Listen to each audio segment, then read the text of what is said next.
अस्सलाम वालेकुम dear students. उम्मीद है कि आप सब ठीक होंगे और आप सब बच्चों का सही से जा रहा होगा। प्यारे बच्चों, आज हम एक क्विज खेलेंगे, क्विज ऑन इंडियन कॉन्स्टिट्यूशन। ठीक है, आज मैंने यही टॉपिक चूज किया है आपके लिए, that is quiz on Indian constitution. जो इंडियन कॉन्स्टिट्यूशन है इस पे हम एक क्विज खेलेंगे, ठीक है ना। तो let us start today's quiz. Dear students, जो क्विज का पहला पार्ट है यहाँ पे, that is in which year the INC, that is Indian National Congress, made the demand for a constitutional assembly. किस साल में इंडियन नेशनल कांग्रेस ने डिमांड की कॉन्स्टिट्यूशनल असेंबली के लिए? हमारे पास चार ऑप्शंस हैं। पहला 1934, 1924, 1944 एंड 1914।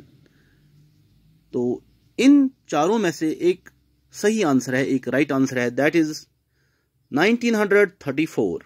1934। तो इस पार्ट का जो ये पार्ट है इसका राइट आंसर है 1934।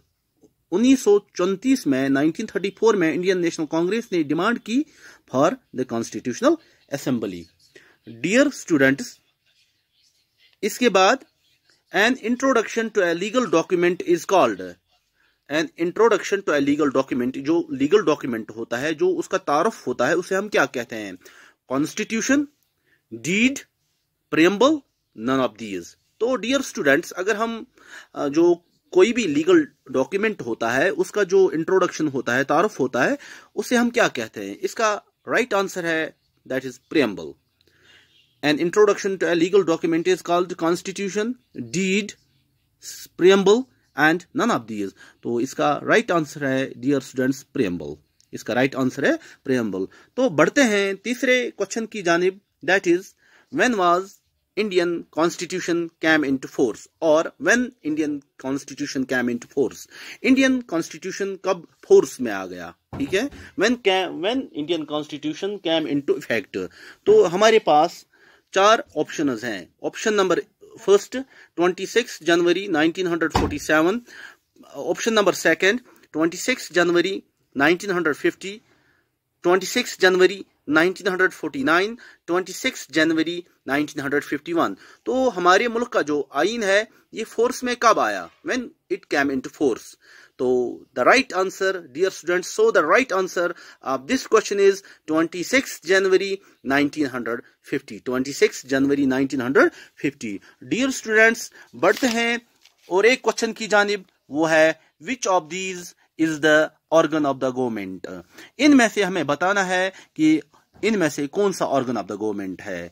गवर्नमेंट के बहुत सारे ऑर्गन्स हैं, हमें बताना है कि इन में से, यहाँ पे चार ऑप्शंस हैं, इनमें से कौन सा गवर्नमेंट का ऑर्गन है। देखिए, पहला है लेजिस्लेचर, दूसरा है एग्जीक्यूटिव, तीसरा है जुडिशियरी और डी पार्ट है ऑल ऑफ दीज।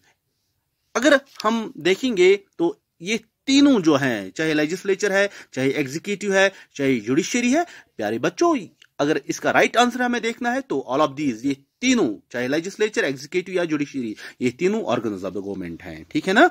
बढ़ते हैं अगले क्वेश्चन की जानिब,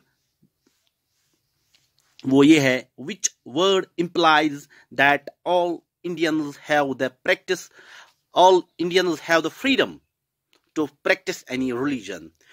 यहां पे हमें चार वर्ड्स दिए गए हैं, इनमें से हमें ये बताना है कि कौन सा वर्ड ये इंप्लाई करता है, ये वर्ड डिटरमाइन करता है कि जो सारे इंडियंस हैं कि उनको ये फ्रीडम दी गई है कि वो कोई भी रिलीजन प्रैक्टिस, किसी भी रिलीजन की प्रैक्टिस कर सकते हैं।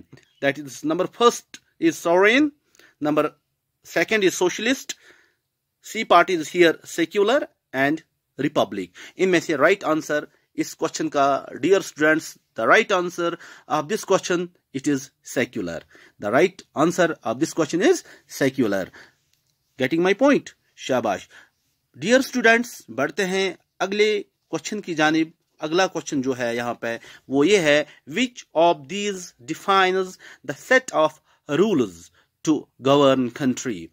हमें यहाँ पे बताना है कि इनमें से कौन सा डिफाइन करता है set of rules in order to govern citizens, in order to govern a country. पहला ऑप्शन प्रियम्बल, दूसरा सॉवरेनिटी, तीसरा कॉन्स्टिट्यूशन और चौथा नन ऑफ दीज। हमारे पास डियर स्टूडेंट्स 4 ऑप्शंस हैं और क्वेश्चन नंबर 6 का जो राइट आंसर है that is constitution. Question number 6 का जो राइट आंसर है that is constitution. Dear students, ये था आज क्विज का पार्ट 1। मिलते हैं पार्ट 2 में, तब तक good bye, thank you very much.